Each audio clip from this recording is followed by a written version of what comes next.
Afternoon, I'm the Dark Ages with Nick, and this is Tsardoms Total War. This is not going to be a review, more just showing off my game, where I am playing as the Ottomans. It is 1397, and 30 years ago, Constantinople fell, and actually fell to Sultan Murad, who got the epithet Murad the Conqueror, and then he got scarred in a battle, so he's Murad the Scarred. Then he brutally won a battle against some Bulgarian Sapir, and he was Murad the Mauler. But yeah, you can see we've massively expanded in Rumelia, but Anatolia is sort of in a weird stalemate because let me toggle the fog of war. There is the big pyramids down here. I really do not want to have to fight them, so I'd sort of just been letting them do their own thing. But I have a feeling they're gonna gather some forces. Also, look at that, Philadelphia is still around. But yeah, I'm also at war with the Emirate of Aden down here, and they regularly send armies over here to Manisa, and then I just send this army from Izmir and just crush them and auto-resolve it even. But yeah, the last remnants of the Roman Empire are hiding out over here, and then also over here in Larissa and Ionia. The Cantacuzenos, who I was allied with at the start of the game, basically did nothing as I sort of rolled in.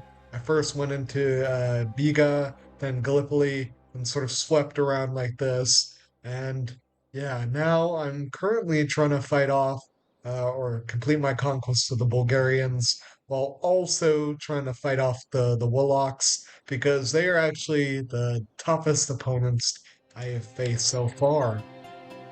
But let me talk about my army because this is actually this playthrough has taught me a lot about the early Ottoman army. You can see I have Janissaries down here, who are sort of my core units. Then I have Selebu Light Lancers, and then these Akinjis, who are sort of irregular soldiers. They're sort of just able to harass the enemy. But the real hard hitters are, let's see if I can find some, probably over here where I just conquered some stuff. I've been the Kapakulu Sahafis and just the Sahafi Lancers because um, I don't want to call it feudalism, but the early Ottoman Empire sustained their cavalry force through donation of Timars. You can see called Tamarlu. They held Tamars. I think I have some built down here.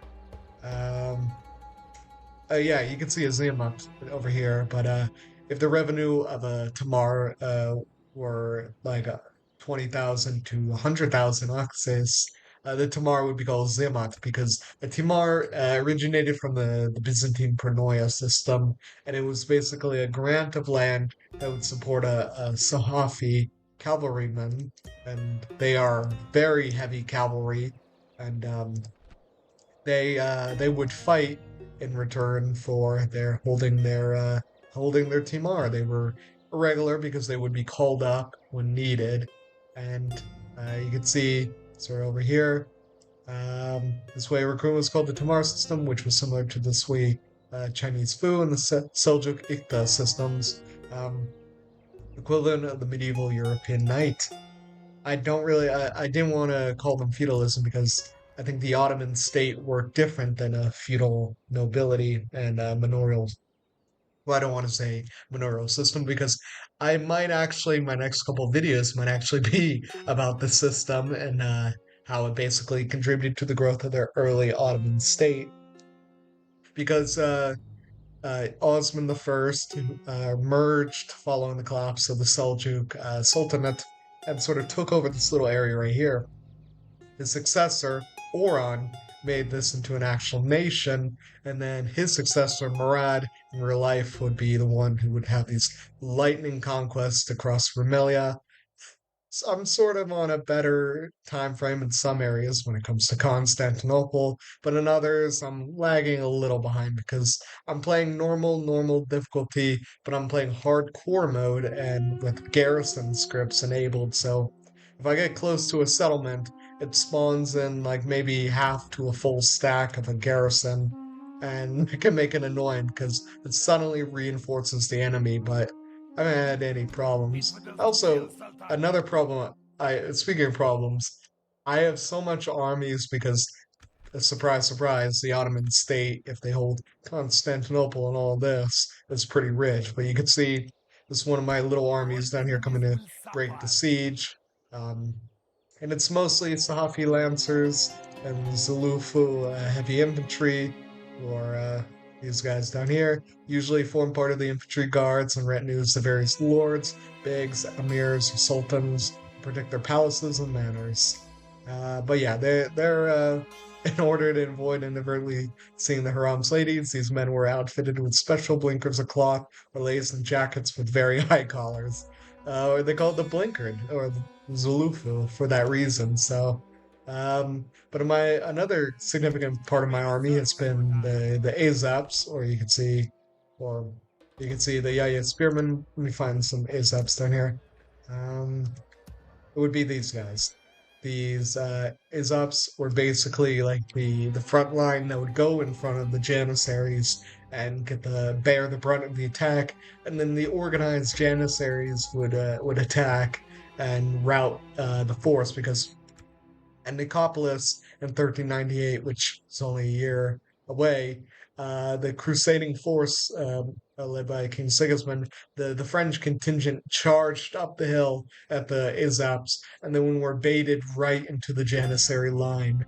And then the Sahafis on the right and left flanks sort of helped demolish the rest of the Crusader force because I don't mean to rant, but this is Rumelia, and this is Asia. The Ottoman sort of governments had like a visa for Rumelia and a visa for Asia, and in battle in Rumelia, the Sahafis from Rumelia would lead the right flank, and the Asian Sahafis I think would lead the left, and then in Asia that would be reversed.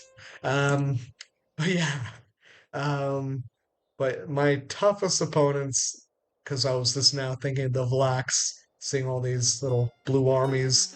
Yeah, my toughest opponents have been the Vlachs, have been the Serbs, and somewhat the Bulgarians, but mainly just because the tight area around here would spawn in garrison scripts, which would cause more armies to spawn in. But I think my easiest opponents have been the Romans and the Knights Hospitaller, as I took their fortress Izmir with no problem. But I could probably work to drive them out over here and maybe clean up Aden.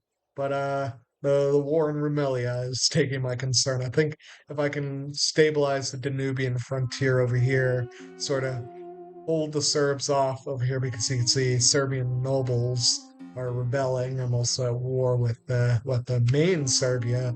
Um, if I can hold this off, and then also hopefully survive Timur when he spawns in a couple of years, I would try to push along this coast and then see where I can go. But anyway, this is just a quick. I want to call it another mid-action review. I'll see you guys next time.